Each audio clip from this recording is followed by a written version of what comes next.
मांग संख्या 30 जो जनजातीय विकास से संबंधित है। सर, राजस्थान में करीब 14% आबादी जनजाति की है। उस 14% में से सर 45% टीएसपी क्षेत्र में रहती है और 55% आबादी टीएसपी क्षेत्र के बाहर है। और इन दोनों के विकास का काम जनजातीय विकास मंत्रालय के पास है। महोदय, इसके लिए कमेटी बनी हुई है टीएसी, मैं भी उसका सदस्य हूँ। मुझे 2.5 साल हो गए मंत्री महोदय, उसकी आज तक मीटिंग नहीं हुई। एक फॉर्मेलिटी कुछ दिन पहले पूरी करी थी जिसपे आपने वीडियो कॉन्फ्रेंसिंग के जरिए मीटिंग कर ली। ऐसी मीटिंग से लाभ नहीं होता। इन मीटिंग ज़्यादा हो, मंथली हो, त्रैमासिक हो, जो भी हो और सार्थक हो, उसमें कुछ गंभीरता है ताकि मुद्दे उठा सके, हमें मौका मिले। दूसरा महोदय, इसमें जो बजट मिलता है उस बजट का आवंटन का कोई मापदंड होना चाहिए। या तो आप क्षेत्रफल के आधार पर कर दें, आबादी के आधार पर कर दें, उस पर कोई आप उसके पर कैपिटा आप दे लीजिए, भाई इतना बजट का इतना हिस्सा प्रति व्यक्ति इतना इस हिसाब से मिलेगा, क्षेत्रफल के हिसाब से कर दे, कुछ उसका आधार होना चाहिए। उसके अभाव में इसका सही उपयोग नहीं हो सकता। मैं आग्रह ये करूंगा इसकी रूपरेखा बनाई जाए, इसकी गाइडलाइंस बनाई जाए कि पैसा कैसे खर्च होगा, किस क्षेत्र पे होगा, किस हिसाब से होगा। महोदय, अभी गुजरात उसने हरियाणा ने वहाँ के लोकल लोगों के लिए 75% की जो चतुर्थ और तृतीय श्रेणी जॉब्स हैं उसमें आरक्षण किया है। मैं सरकार से, राजस्थान सरकार से मांग करूंगा कि टीएसपी क्षेत्र में या उदयपुर डिवीजन में उसके लगते हुए इलाके में जितने भी बड़े बड़े उपक्रम हैं, जैसे सीमेंट फैक्ट्रीज हैं और कोई माइंस हैं जिसमें हमारे बच्चों को रोजगार मिलता है, वहाँ के लोगों के लिए, टीएसपी क्षेत्र के लोगों के लिए वो जॉब आरक्षित हो ताकि वहाँ के लोगों को मजदूरी के लिए तो कम से कम गुजरात या अन्य प्रदेशों में पलायन करना पड़े। ये सरकार कर सकती है और सरकार को करना चाहिए।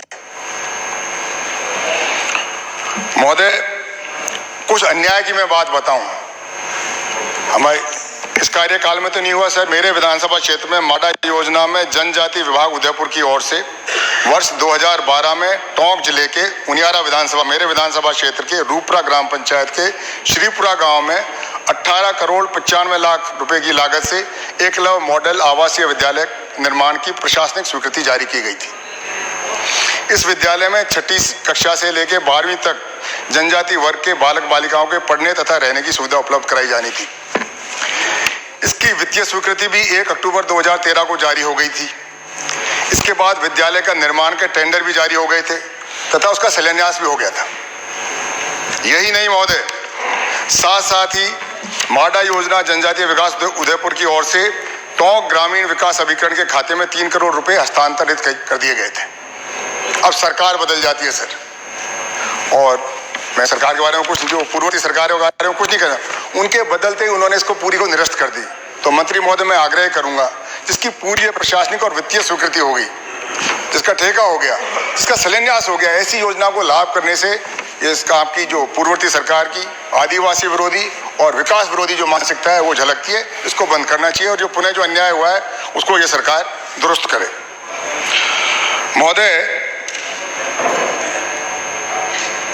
मांग संख्या 33 में सामाजिक न्याय, इसमें ओबीसी एक बड़ी वर्ग है सर राजस्थान में, जिसमें 91 जातियां आती हैं, उनको भी आरक्षण का प्रावधान है। अब ओबीसी के आरक्षण में सर देखने को आता है बहुत सारी ऐसी जातियां हैं, आप तो मेवाड़ से आते हैं महोदय, आपने नाम नहीं सुने होंगे, तेली, तंबोली, भड़भूंजे, खाती, नाई, धाकड़, मेव, रंगरेज, कीर, कहार, कुमार, अथा लिस्ट है। किसी भी नौकरी में किसी भी, मैंने इनका कभी सुना नहीं नाम, ये कभी किसी पास होते हैं। तो इस आरक्षण में देने का क्या लाभ था उनको? जैसा मेरे पास सूचना है, हिंदुस्तान के 10 प्रदेशों ने ओबीसी के आरक्षण का वर्गीकरण कर रखा है।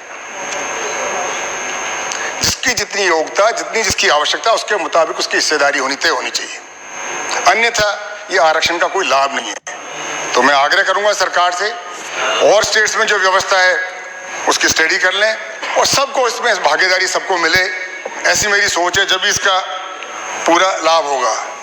और सरकार, सर मेरा ये है कि सरकार से आग्रह है कि जो जॉब्स हैं, जो सरकारी नौकरियां हैं, खास तौर से SC, ST, OBC के जहाँ बच्चे आते हैं, ज़्यादातर नौकरियों में लड़के जर्नलिस्ट में आने लग गए। राजस्थान में ज़्यादातर SC ST OBC के लड़के जनरल उसमें मेरिट में पास होते हैं, फिर भी जब इनकी वो लिस्ट बनती है मेरिट लिस्ट, इनको उस वर्ग में डाल दिया जाता है। ये कानून की मंशा की अवहेलना है।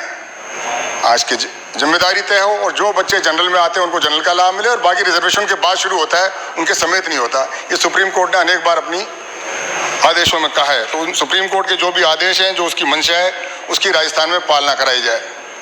सर, दिव्यांगों का ये भी एक बड़ा वो है महत्वपूर्ण मुद्दा सर हमारे पास जब क्षेत्र में जाते हैं, लोग आते हैं ट्राईसाइकिल के लिए, बाईसाइकिल के लिए, मोटराइज्ड वो हैंड साइकिल जो आती है उसके लिए।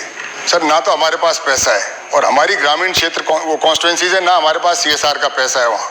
अब उनको कहाँ से उपलब्ध कराएं?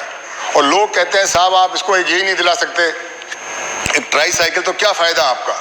तो सरकार को कम से कम ये रखना चाहिए कि हर महीने 6 महीने में साल में कैंप लगाए, विधानसभा क्षेत्र वाइज, तहसील वाइज, जिले वाइज, ताकि इन गरीबों के साथ, मतलब जो लोग हैं दिव्यांग, इनके साथ भी न्याय हो सके। सर मैं आपने बोलने का मौका दिया, इसके लिए बहुत बहुत आभार। जय हिंद, जय भारत।